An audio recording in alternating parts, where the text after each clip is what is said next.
BK Creation प्रेजेन्टनि गोदानै दै सासेर मेथाइनि भिडिअखौ बाक्सा जिल्लानि KC सिमला मिउजिक स्कुलनि लांगोनायाव बेखेवनानै होबाय।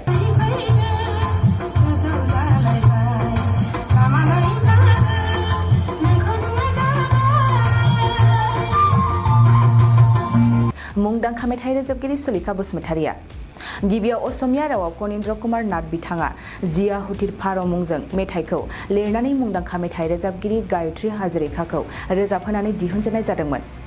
बेनि उनाव जिया हुथिर फार'खौ दै सासेर मुङै बर'नि मुंदांखा मिउजिक दिथागिरि हरिचर स्वर्गियारिया राव सोलायनानै बर'नि मुंदांखा मेथाइ रोजाबगिरि सुलेखा बसुमतारिखौ रोजाबहोदों। दिथागिरि महरै तपन दासनि दिथा होनायाव लोगोसे बिमलदेब मेदिनि देंखो होनायाव बर'नि मुंदांखा मेथाइ रोजाबगिरि सुलेखा बसुमतारिया रोजाबदों।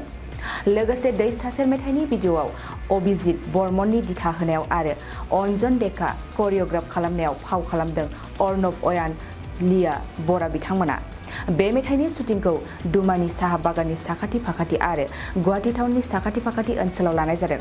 लोगोसे दिनै BK क्रिएशन प्रेजेन्टनि गोदानै दै सासेर मेथाइनि भिडिअखौ बाक्सा जिल्लानि KC सिमला मिउजिक स्कुलनि लांगोनायाव बर'नि मुंदांखा सुलेखा बसुमतारिनि आखाइजों बेखेवनाय जायो। नोंथांमोना दै सासेर मेथाइनि भिडिअखौ BK क्रिएशन प्रेजेन्टनि इउट्युब चेनेलाव नुनो एबा नायनो हासिगोन। एक्चुअली मेथाइआथ' एसामिससोमोन। गायत्री हाजरिका रोजाबदों।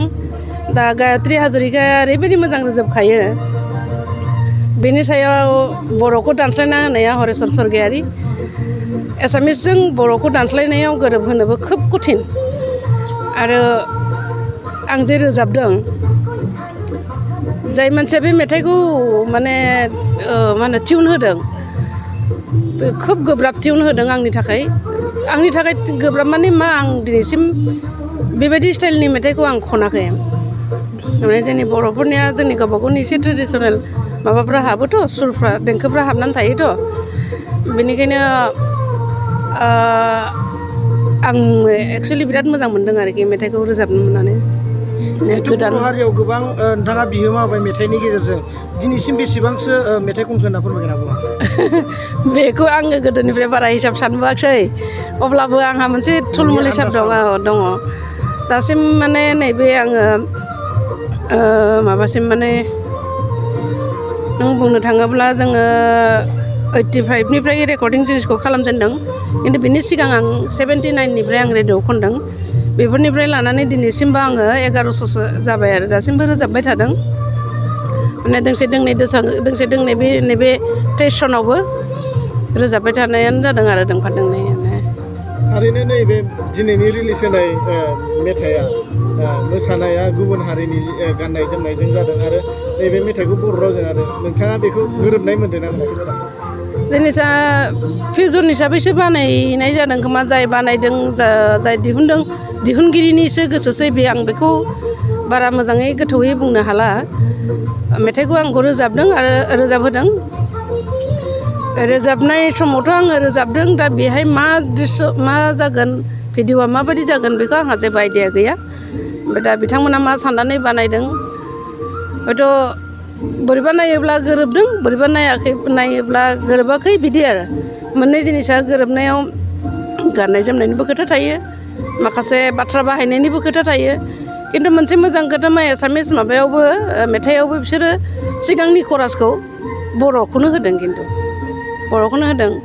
ओमफ्राय आं मोनसेल' बुंहरदोंमोन जे एसामिस माबाखौ नुनानै भिडिअ'खौ नुनानै जे जोंनि बर' टिउननि जिथु मिउजिक बेहाय सोदों बेहाय सिनखौ खाम दामजानो लुबैदोंमोन आरोखि आं। दा खाम दामनो हायाखिसै होनदों बिथाङा जे अखाबो माने बोथोर गाज्रिमोन जगार खालायस्लाबनो जोङो टाइम मोनस्लाबाखिसै धलखौनो सोना होबाय आरोखि। खिन्थु बाखि आं रोजाबनानै मोजां मोनदों आरो आं दस्राखौबो जेबो बारा बुंनो हानाय नङा। बे भिडिअ'खौ माबायदि राहायै नुनो मोनगोन? मारै होनदों? माबे चेनेलाव नुनो मोनगोन बे मिउजिक भिडिअ'खौ? बेखौ आङो दा बै जाय दिहुनग्रा प्रडिउसार आंबो बेखौ मोजाङै सोंनानै लानो हास्लाबाखै। थाबैनो हयथ' मिथिगोन आरो बे जिनिसखौ शेयार जाजोबगोन जिहेथु। दा प्रडिउसारा खिन्थानो हागौमोन आं बारा मोजाङै मिथिलिया। नायगिरिफोरखौ माबायदि मा बुंलांनो सानो मेडाम? नायगिरिफोरखौथ' आं सानो जोङो जिहेतु